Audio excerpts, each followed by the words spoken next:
Shalom à toutes et à tous, dans le beau nom de Yahshua HaMashiach Ben Yahweh. Amen. Aujourd'hui, lecture dans le livre Bemidbar, chapitre 22, verset 2 à chapitre 25, verset 9, pour la paracha Balak. Balak, fils de Sippor, ayant su tout ce qu'Israël avait fait aux Amoréens, Moab eut grand peur de ce peuple, parce qu'il était nombreux, et Moab trembla à cause des enfants d'Israël.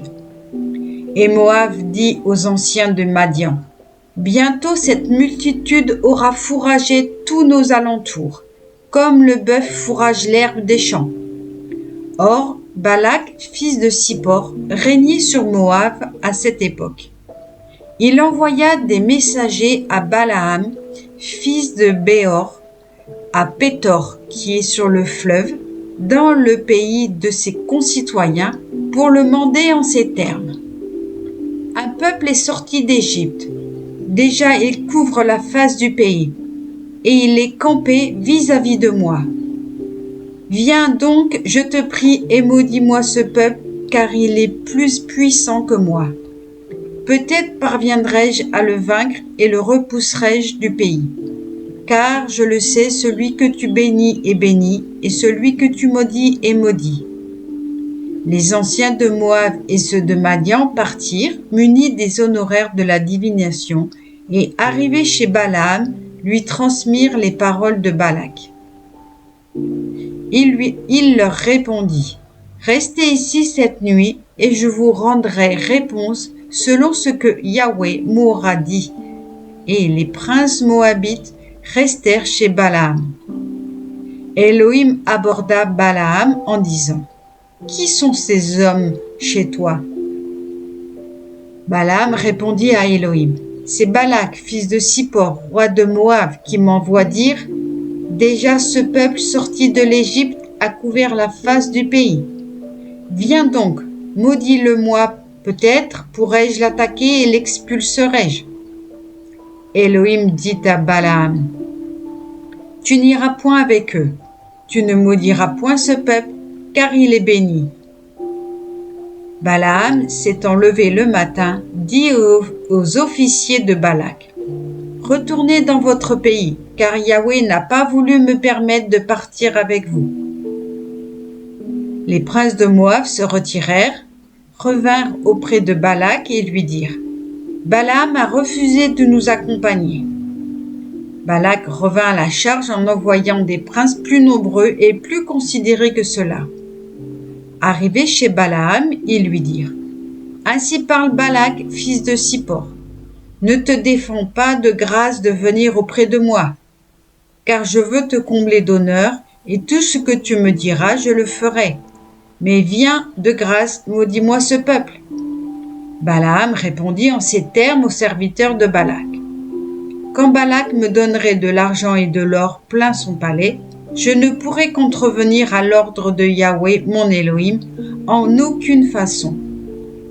Et maintenant, veuillez attendre ici, vous aussi, cette nuit que je sache ce que Yahweh doit encore me dire. » Elohim aborda Balaam pendant la nuit en lui disant, « Puisque ces hommes sont venus pour te mander, va, pars avec eux, et cependant les ordres que je te donnerai, cela seulement tu les accompliras. » Balaam se leva le matin, sangla son ânesse et partit avec les princes de Moab.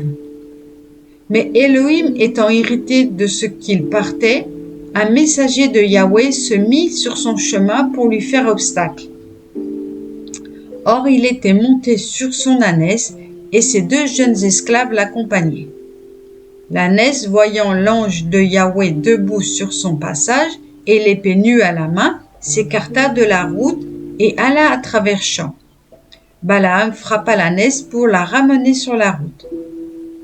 Alors le messager de Yahweh se plaça sur un chemin creux entre les vignes, clôture de ça, clôture de là. L'ânesse, voyant le messager de Yahweh, se serra contre le mur et froissa contre le mur le pied de Balaam, qui la frappa de nouveau. Mais de nouveau, le messager de Yahweh prit les devants, et il se plaça dans un lieu étroit où il n'était possible de s'écarter, ni à droite ni à gauche. L'ânesse, voyant encore le messager de Yahweh, se coucha sous Balaam. Enflammé de colère, Balaam la frappa de son bâton. Alors Yahweh ouvrit la bouche de l'ânesse, qui dit à Balaam: « Que t'ai-je fait pour que tu m'aies frappé ainsi à 3 reprises ?» Balaam répondit à l'ânesse: « Parce que tu te joues de moi. Si je tenais une épée, certes, je te tuerais sur l'heure. » Et l'ânesse dit à Balaam: « Ne suis-je pas ton ânesse que tu as toujours montée jusqu'à ce jour? Avais-je coutume d'agir ainsi avec toi ?»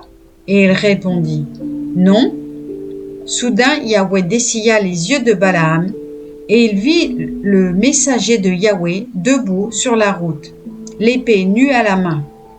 Il s'inclina et se prosterna sur sa face.